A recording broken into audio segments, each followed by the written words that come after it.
जय सीताराम। कृष्ण भगवान उद्धव जी से कह रहे हैं कि वहाँ एक एक अणु, एक एक परमाणु उन्हें याद दिलाकर मेरी उनको बहुत व्यथा होती होगी।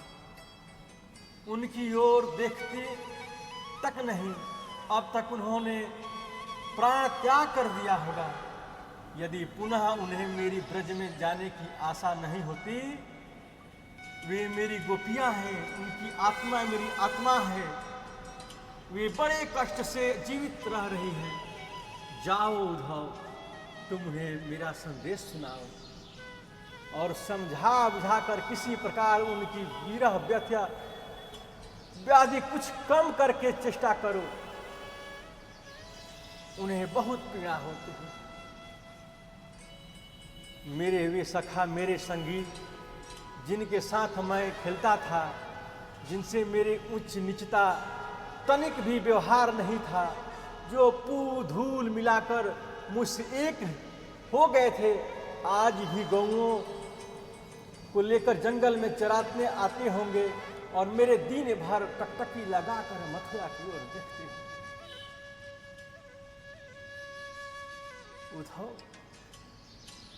उद्धव, वे मेरे जीवन सखा हैं, सहचर हैं, मेरी लीला के सहकारी हैं। उनके साथ में जंगल में खाता था। वे अपने घर में अच्छी अच्छी चीजें लाकर मुझसे पहले मुझे खिलाया करते थे। गौ में दूर चली जाती थी तो वे मुझे नहीं जाने देते, स्वयं ही जाकर हाँक लाते थे। उद्धव, उन पर तनिक सी भी आपत्ति आती, वे मुझे पुकारने लगते, सच्चे हृदय से पुकारते। ब्रह्म उन्हें हर ले गए।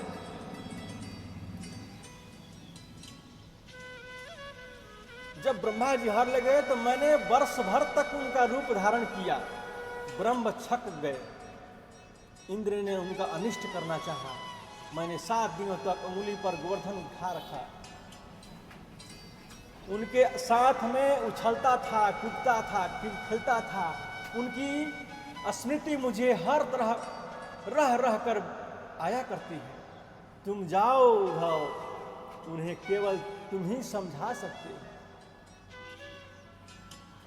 कृष्ण भगवान अपने सखा से कह रहे हैं, अपने भाई से, भ्राता से कह रहे हैं कि तुम जाओ और उनको समझाओ, उनकी तुम कुछ व्यथाओं को कम करो।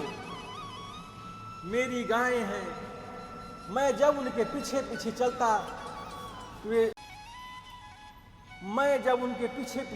था तो वे सिर घुमा घुमा कर मुझे देख लिया करती थी। जब मैं बांसुरी में उनका नाम लेकर पुकारता तब वो चाहे कहीं भी होती थी, वे दौड़ते हुए मेरे पास आ जाती थी। जब मैं उनकी ललरियों को सहलाने लगता तब वे अपना सिर झुकाकर प्रेम से मुझे देखा करती और मेरे थनों से दूध गिरने लगता था। जब मैं बांसुरी बजाता तब वे मुझे घेर कर खड़ी हो जाती और उनके मुंह में घास होती, उससे उगलना और निगलना भी भूल जाती थी। उस दिन जब मैं कलिये कुंडली कूद गया था तब वे सब मेरे पीछे उसमें घुसने जा रहे थे। वे बड़ी बल से रोकी जा सकी। जब तक मैं लिखना नहीं तब तक किनारे खड़े होकर रोकते जगते थे।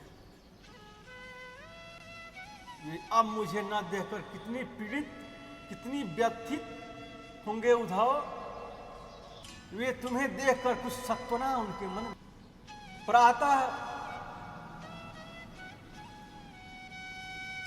उनको तृप्ति प्राप्त करेगी।